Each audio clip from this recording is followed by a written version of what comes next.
About Pigeons Podcast is brought to you by the Coup Magazine, a brand new publication dedicated to celebrating the art, history, and passion of show pigeons. Whether you're a longtime breeder, new to the fancy, or someone who just loves these incredible birds, the Coup Magazine features insights from top exhibitors, profiles of standout breeds, show coverage, care and training tips, and stories from pigeon enthusiasts from around the world. Their mission is to celebrate the beauty, intelligence, and community that makes the pigeon world so special, and we're excited to see this new magazine take flight. You can find more information about them and subscribe by finding them at their social medias at the Coup Magazine, or reach out directly by email at thecoupmagazine@gmail.com. Welcome to the All About Pigeons podcast, brought to you by the All About Pigeons nonprofit organization, which is dedicated to promoting education and promotion of the pigeon hobby. Every week, a listener requests to drive our conversations about all things pigeons. Join me, Philip Fry, as we learn and share stories about these incredible birds and this ancient hobby.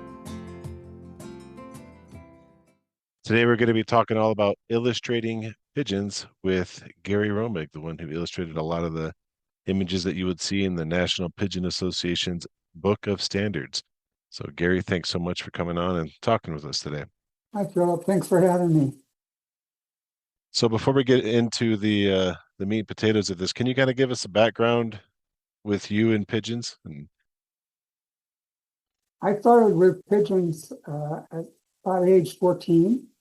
I had wanted to, I was dreaming about being a bird artist, and I wanted to have a bird that I could keep, that I could study anatomy and that kind of thing. And I had been I really liked Audubon. I'm an avid bird watcher still.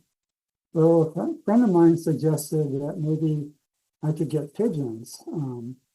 And I thought, yeah, that's a good idea because they stay home.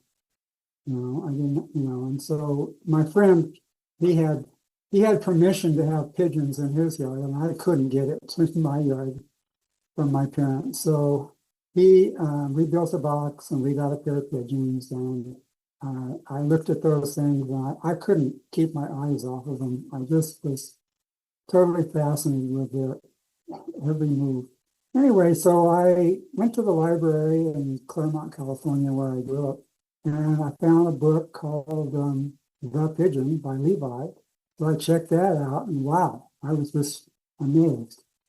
I had that book for a long time, studied it, and just fell in love with all the different breeds. And then I also found the American Pigeon Journal magazine in the library and started to study that. Found an ad from a guy by the name of Leon Stevens, and he had swallows, and that's what I like the most. I like swallow pigeons from looking at Levi's book. I asked my dad to drive me over to the next town, Baldwin Park, where Leon lived, and he's a couple of years older than me.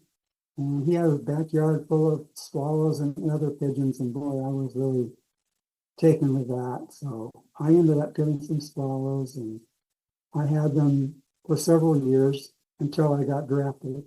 And I went to Vietnam. I had to get rid of my pigeons. I came back. I had been drawing pigeons in high school. I had drawn swallow pigeons and other birds, of course, still trying to be Audubon. When I came back from Vietnam, I started college again. I met up with some of the guys at the Los Angeles Pigeon Club, mainly Tom McKay. He was kind of he was the head of the Pageant of Pigeons show there. He was the show secretary. And he hired me to paint some large banners of pigeons, very large, they were 5 feet tall. And they wanted to display these at the Pageant of Pigeons. So I said, yeah, I'd like to do that. So I did. I painted, I don't know, half a dozen, maybe more, big banners of different breeds. And that kind of got me started. And I started to do other things with pigeons. And I was in art school at Cal State Long Beach. And I learned illustration and graphic design. And that sent me on the way to what I'm doing now with working on the Book of Standards as well as the NPA quarterly review that I do 4 times a year. And I also ended up doing the Pageant of Pigeons catalog, which I've been doing since 2015. Still working on that right now. So that's how I got started. I mean, I've been drawing pigeons all my life. That's interesting. So really, I mean, even from the get-go, you birds and drawing have kind of been put together. And so you did go to college for graphic arts as well then. That helped me a lot to do what I'm doing now. I mean, I got a lot of experience, and at that time there were no computers, but I did have a field trip in my graphic design class, and they showed us they took us into Hollywood somewhere, and a guy had a video camera focused on some design that he made, and he could explode it, and he did it all on computers. And we walked out of there saying, "Oh my God, how does that work?" And this was like 1973. After that, I moved to Jerome, Arizona in 1974, and I brought my pigeons with me. I got me pigeons from Bill Griebel and Leon. I had wanted to make a Saxon field pigeon, which is a very rare breed. It didn't exist in the United States at that time. But it's basically a self-colored swallow. It has no pied markings on it, usually with white bars. And so I was crossing swallows and ice pigeons to do that. And I created my first Saxon field pigeons, blue white bars, by doing that. And ever since then, I've been breeding pigeons kind of creatively, I guess you could say. What breeds do you currently have right now? Well, I have Saxon field pigeons in basic colors of, they all have toy stencil. They're blues, blacks, reds, or yellows. And then I have swallows. I have red, white barred prairie swallows. And I have archangels. And so, yeah, I've been crossing archangels into my Saxon field pigeons to create a gold-colored bird with a blue wing and white bars. Oh, interesting. I've had those now. I started that project in 1980. I heard about white-barred archangels from Tom McKay, actually. He saw a book from Germany, and it described archangels with white bars. Had a picture of one, black and white though. So I got intrigued by that, and I ended up getting some white-barred archangels from a guy by the name of Ellsworth Kistler in Pennsylvania. He shipped them to me when I was in Jerome. I started that. I started to put the archangel bronze onto the field pigeon with the white bars. I've got them now today. It's been a long time coming, but it takes a while to get bronze with white bars. So that's been a big project of mine with my pigeons. Getting into the real aspect, and this is something I've always been curious, looking at the Book of Standards. What is this medium? Like what we're looking at right here? How did you draw these or illustrate these from start to finish? What is this medium? It's digital. I use Photoshop to draw with and paint with, and I use layers in Photoshop, which allows me to kind of create an illustration that is endlessly editable. And in doing standard drawings, you work with people that are the experts on the breed. And I've done this many, many times. I get together with the guys that really know that breed, work with them. With this technique of working in Photoshop, it's really easy to make a change. And this is what happens so often. Can you make the beak a little longer or shorter, or do something, subtle adjustments that if you were doing a watercolor painting, it's just enormously difficult to make a change like that.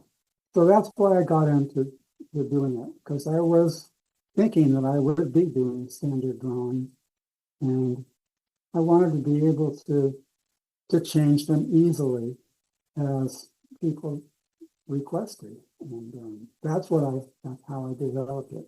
It still is a drawing. You use a stylus on this, watch the screen and draw. I like to actually sketch in pencil first on paper, and then I scan that and take it in. From there, then I begin to edit it, change things. Often the drawing, once I get it scanned, I say, "Oh my gosh, the head's too big." And I'll make those kind of adjustments in Photoshop, and add color. Often do different layers, like I might put the beak and the eye on a separate layer. And then when it comes to, say, changing the colors from, say, a blue to a red, where I have a black beak on a blue, and then on a red, recessive red, I have a flesh colored beak.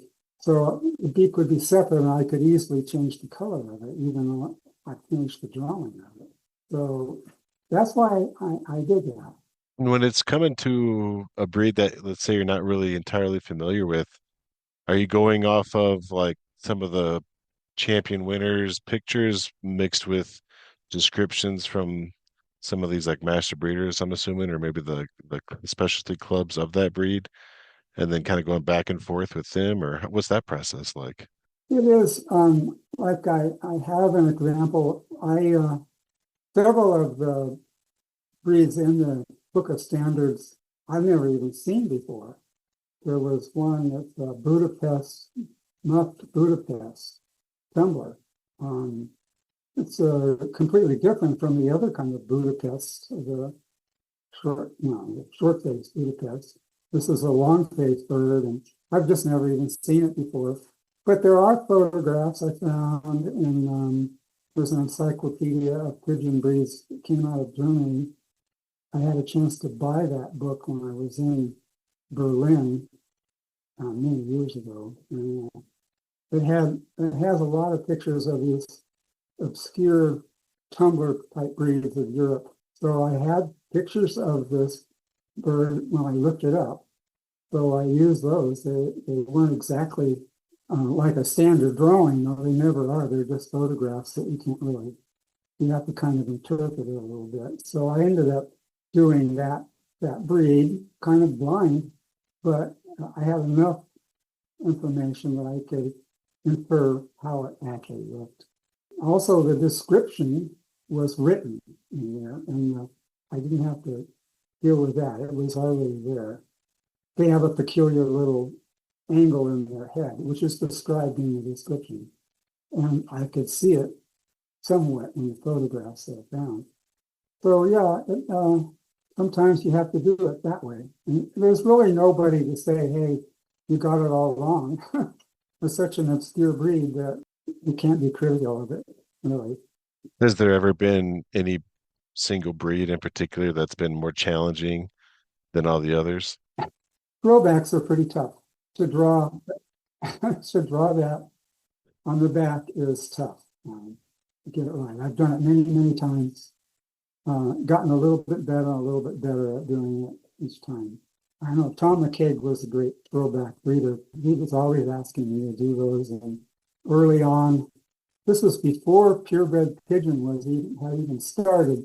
He wanted me to do throwbacks because he knew the purebred pigeon was going to be coming out. So I did it. Wasn't very good, really.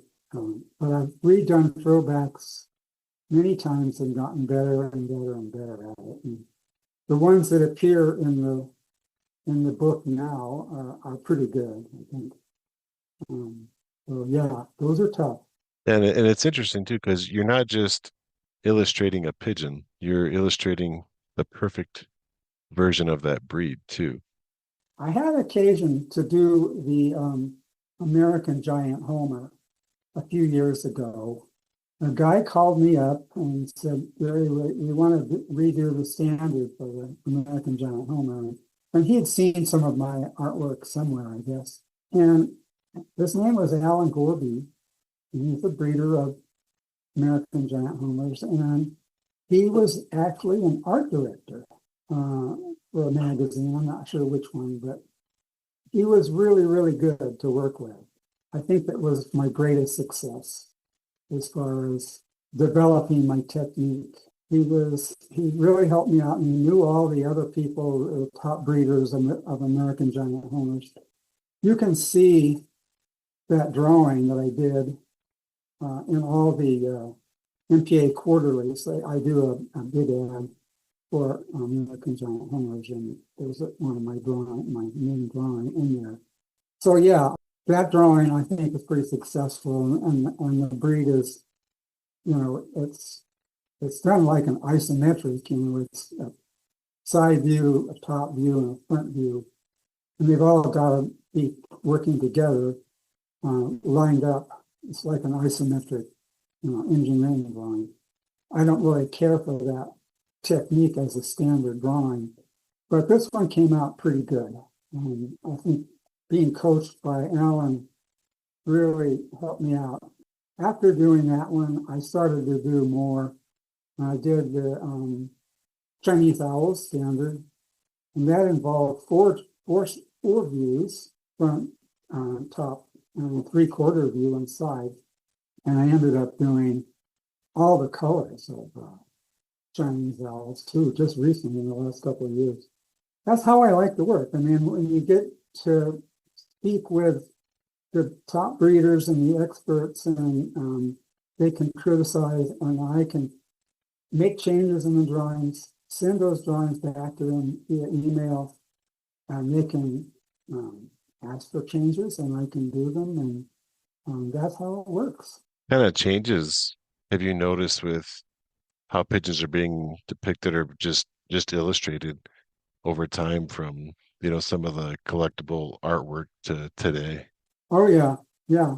I have I don't know if you've seen Fulton's Book of Pigeons.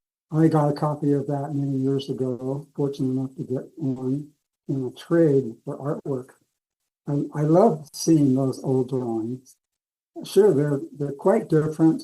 They hardly look like pigeons, really. They kind of look like comic book characters sometimes. Yeah, but I still love that. I love the artwork. I for a while there, I was copying those images. I like to redo them, and I did several of Fulton's plates in there and redid them in kind of my style, but I kept the old look of it just because I like those so much. So yeah, and then I've changed. Then I went. There was another book. Have you heard of Schacksabel?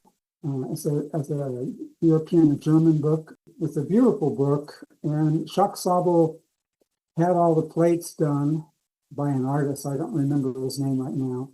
There were groups of different German breeds, European breeds. I liked those, like the design of those, and so I had a period of time where I was trying to duplicate the quality of those plates in that book.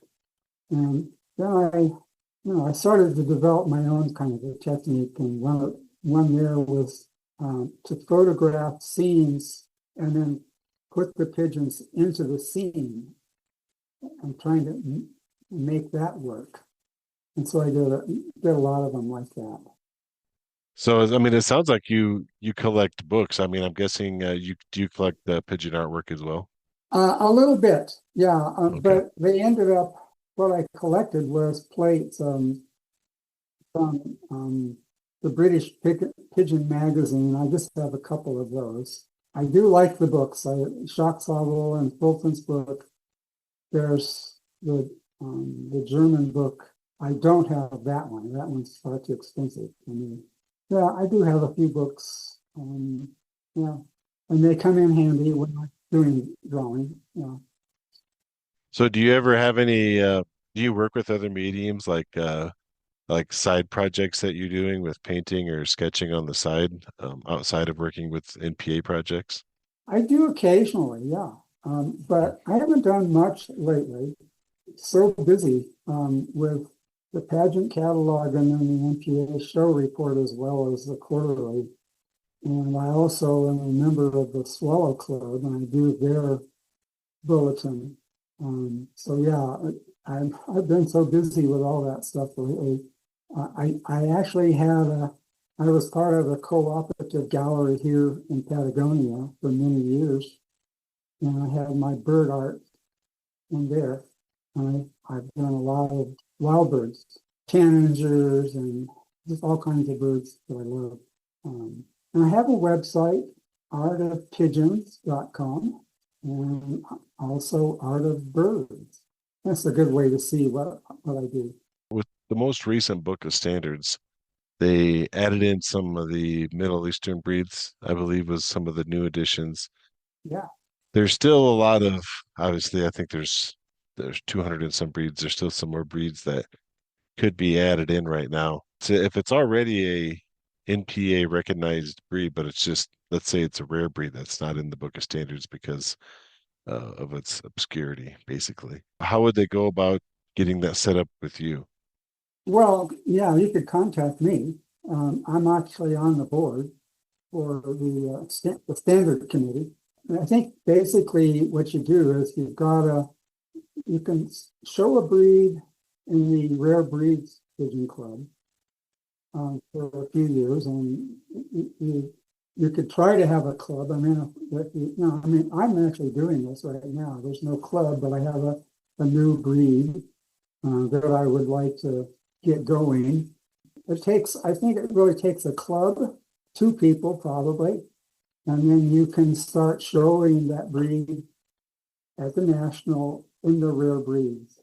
If you have some obscure breed that you find somewhere, and you want to try to get it going, I think you could probably do it that way. I don't know if you actually have to have two people. I know there's guys, like there's so many different kinds of Modinas now. There's classic Modinas, there's the regular American style Modinas, the most popular breed. There's German Modinas and Italian Modinas. And like there recently was a German Modena club for several years now, and they had to show their German Modinas in the rare breeds section of the NPA National.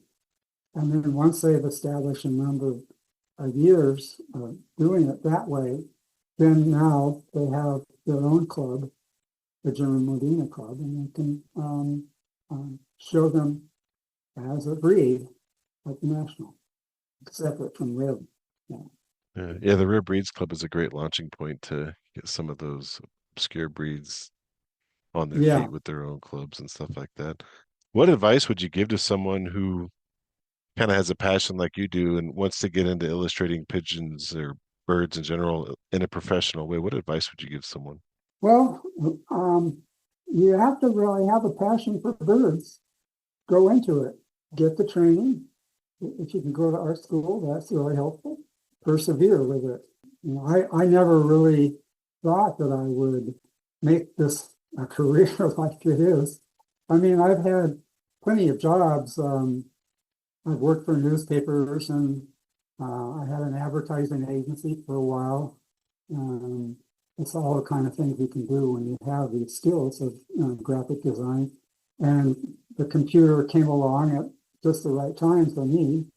I would encourage people to give it a try, but you know, you need the training. You need to work at it, study the birds. This will be interesting to get your point of view on this. What's your take on all this AI generated pigeon images that you're seeing floating around right now? Because that's blowing up pretty big right now. Yeah, you know, it's kind of interesting. I haven't really embraced it at all, but I'm curious about it. What I've seen, and I'm not even sure. I mean, I've seen some of this AI stuff that almost makes me sick to my stomach. It's scary. I've seen stuff on YouTube that's so. There's some guy that's creating birds, fantastical birds. They're so real, but they're not really real at all. I mean, they're total creations. They're cuckoo in some way to me. I don't know. I don't like it that much. I mean, it kind of bothers me a little bit. But It certainly has scary possibilities. I've seen some of the stuff recently showing pigeons and graphic design, and that's a little bit easier to take than some of the three-dimensional video stuff that I've seen on YouTube. It just is so over the top design. But I think the way I've seen pigeons being used in AI is okay. It's not something that I think would lend itself to creating, say, a brand new drawing for a standard. Oh, right. Yeah. It wouldn't work there. You do need a pretty creative or at least imaginative kind of mind to work out some of these standard drawings. Yeah. Well, it's like you said, it's so over the top. And whenever I see that stuff, I'm just, Yeah, I'm so done with it. yeah, Obviously what you do, like I said, you're not just, illustrating a pigeon too. You're also illustrating it to a point of perfection that, a judge is looking at and comparing it to a bird in front of them. And, that judge is trying to, go back and forth. So you're yeah. creating a tool even in that way too. So it's really interesting. Well, sometimes on these drawings, they go too far on the exaggeration of the breed. And I know that they want to draw it so that it's a goal that they can achieve, but maybe it's a little too far. So looking back with everything that you've done with Book of Standards and everything else, what's kind of been the highlight for you? What's been the most rewarding part of all the work that you've put in? Well, I just think the final work, the first to have the book in your hand is where I derive pleasure from. I've got drawings in there, and there's other great artists in it too. So I feel, I put the book together as well as did the artwork. In some cases, I did the artwork, and there's some other great art too, and Diane Jackie's songs, and with Natalia from Argentina did the Middle Eastern breeds. This fantastic artwork that she did. So it was nice to be able to just put that all together. Yeah, that's the most satisfying thing for me. Anyway. Also, I think the other book that Bob Nolan did on the 100-year anniversary of the NPA, that book was very exciting, very interesting to do. And it didn't involve that much illustration on my part, but still the history of the NPA and reading through all that and putting that book together was amazing. That is a really good book too. That's been an enjoyable read. Yeah, Bob is a great guy. I like working with him a lot. Well, if anybody wants to check out some more, so it's artofpigeons.com is where they Mm-hmm. can see some more. Okay. Yeah. And then the Book of Standards is available from the NPA's website, npa.usa. I know that they've sold out, but keep checking in. It'll be out again eventually. You can get your Yeah. hands on one. Yeah. Gary, thanks so much for coming on. It's been a real pleasure speaking with you.